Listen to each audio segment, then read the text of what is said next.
बिहार दरोगा 2213 का मुख्य परीक्षा जो है 24/4/2022 को हुआ था। 24/4/2022 को हुआ था। और ये टोटल वैकेंसी जो इसमें था वो 2213 था। तो इसका जो मुख्य परीक्षा हुआ था और इसमें जो साइंस के क्वेश्चन पूछे गए थे, तो टोटल साइंस के क्वेश्चन इसमें जो है 22 क्वेश्चन पूछे गए थे। उन सभी 22 क्वेश्चंस को आज हम लोग बारी बारी से देखेंगे। तो इसका पहला क्वेश्चन जो है कि सूर्योदय एवं सूर्यास्त के समय सूर्य का आभासी चपटापन निम्न परिघटना के कारण होता है। तो सूर्योदय एवं सूर्यास्त के समय जो सूर्य का आभासी चपटापन होता है तो ये प्रकाश के अपवर्तन के कारण होता है, अर्थात ऑप्शन ए सही हो जाएगा। और अगला क्वेश्चन है कि किसी अर्धचालक का ताप बढ़ाने पर उसकी प्रतिरोधकता जो है घटती है। किसी अर्धचालक का अगर ताप बढ़ा दिया जाए तो उसकी प्रतिरोधकता में क्या परिवर्तन आएगा, तो उसकी प्रतिरोधकता जो है घटती है। तो ऑप्शन बी इसका सही आंसर हो जाएगा। अगला क्वेश्चन है तीसरा नंबर का कि क्वार्ट्ज का रासायनिक नाम क्या है। तो क्वार्ट्ज का रासायनिक नाम जो है सोडियम सिलिकेट होता है। ऑप्शन ए सही हो जाएगा। अगला क्वेश्चन है निम्नलिखित में से किसमें चांदी नहीं है। तो निम्नलिखित में से किसमें चांदी नहीं है, तो इसका आंसर हो जाएगा जर्मन सिल्वर। इसका नाम तो है में लगा हुआ है सिल्वर, लेकिन इसमें सिल्वर नहीं होता है, तो इसीलिए 4 का आंसर जो है सी नंबर जर्मन सिल्वर हो जाएगा। अगला क्वेश्चन है निम्नलिखित में से कौन सा एंजाइम मानव शरीर में स्टार्च के पाचन से संबंधित है। तो जब मानव शरीर में स्टार्च के पाचन पाचन से संबंधित एंजाइम का नाम पूछा जाएगा तो इसका आंसर जो है एमाइलेज हो जाएगा। ऑप्शन सी सही हो जाएगा। अगला क्वेश्चन है कि दूध को दही में परिवर्तित करने वाला बैक्टीरिया का नाम क्या है। तो दूध को दही में परिवर्तित करने वाले बैक्टीरिया का नाम है lactic acid bacteria. Option A सही हो जाएगा। अगला क्वेश्चन है निम्नलिखित में से कौन सा अनुवांशिकता रूपांतरित खाद्य पदार्थ है। तो इन चारों में जो है अनुवांशिकता रूपांतरित खाद्य पदार्थ जो है सुनहरा धान हो जाएगा। ऑप्शन डी सही हो जाएगा। अगला क्वेश्चन है कि परमाणु रिएक्टर में ग्रेफाइट का प्रयोग किस रूप में किया जाता है। तो परमाणु रिएक्टर में ग्रेफाइट का प्रयोग अगर बात किया जाए तो ये मंदक के रूप में किया जाता है। ऑप्शन सी सही हो जाएगा। अगला क्वेश्चन है आयरन की कमी से कौन सा रोग होता है। तो आयरन की कमी से जो है एनीमिया होता है। ऑप्शन सी इसका सही हो जाएगा। अगला क्वेश्चन एक पूछा गया था कि मुर्रा नस्ल है, मुर्रा किसका नस्ल है। तो मुर्रा जो है भैंस का नस्ल है। ऑप्शन बी इसका सही हो जाएगा। एक क्वेश्चन है फिजिक्स से कि भी वेग से गतिमान वस्तु की गतिज ऊर्जा के है। यदि वेग को प्रारंभिक वेग के 1/3 गुना घटा दिया जाए तो गतिज ऊर्जा हो जाएगी।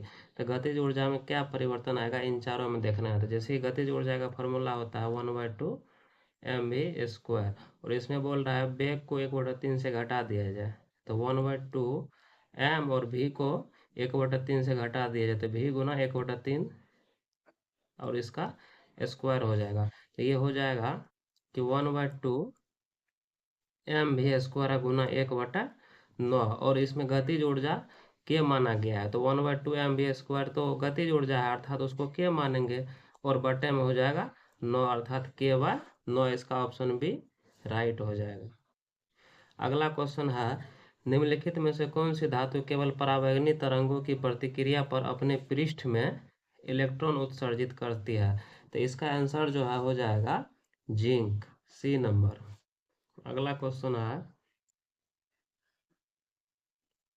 कि एक आर्द्र या नम दिन की सुबह यदि एक कोमल तने वाले पादप को उसके तने के आधार से एक तेज ब्लेड से क्षैतिज रूप से काटते हैं तो तना के कटे स्थान से विलयन की बूंदें रिसकर निकलने लगती है।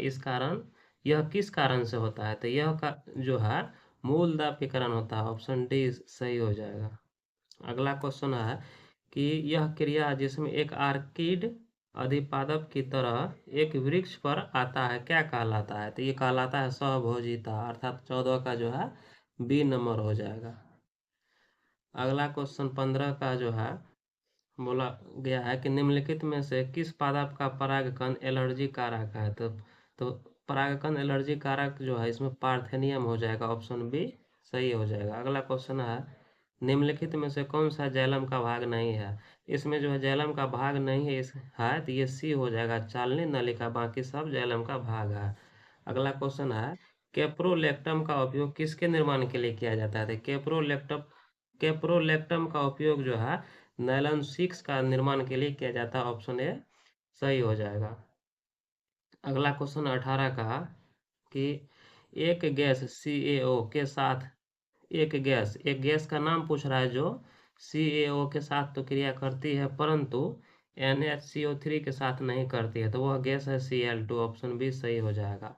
अगला क्वेश्चन है कि अनुचुंबक पदार्थ का गुण पूछ रहा है, तो इसका जो गुण हो जाएगा ये ऑप्शन डी में दिया हुआ है यहाँ पे कि चुंबक की ओर क्षीण बल द्वारा आकर्षित होते हैं, ऑप्शन डी इसका सही हो जाएगा। अगला क्वेश्चन है 20 नंबर का कि निम्नलिखित में से कौन सा प्रत्यावर्ती धारा के लिए सही नहीं है। तो निम्नलिखित में से प्रत्यावर्ती धारा के लिए सही नहीं है का अगर बात किया जाए तो ये हो जाएगा सी, इसका परिमाण समान रहता है, जो कि बिल्कुल इसमें असत्य बात है और यही पूछ रहा था, तो इसलिए सी ही इसका आंसर हो जाएगा। अगला क्वेश्चन है निम्नलिखित में से कौन सी विश्व की सबसे हानिकारक जलीय खरपतवार है। तो ये हो जाएगा आइकोर्निया, ए नंबर का हो जाएगा। और एक और क्वेश्चन पूछा गया था, 22वां क्वेश्चन था वो, उसमें पूछा गया था कि मायोपिया अर्थात ये जो निकट दृष्टि दोष होता है, निकट दृष्टि दोष, इसको दूर करने के लिए किस लेंस के द्वारा बने चश्मे का उपयोग किया जाता है। तो निकट दृष्टि दोष को दूर करने के लिए जो है अवतल लेंस का चश्मा का प्रयोग किया जाता है और यही क्वेश्चन एक पूछा गया था जो 22 नंबर का था। इस तरीका से 2213 मुख्य परीक्षा जो 24/4/2022 को हुआ था उन सभी का हमने 22 क्वेश्चन साइंस का देख लिया।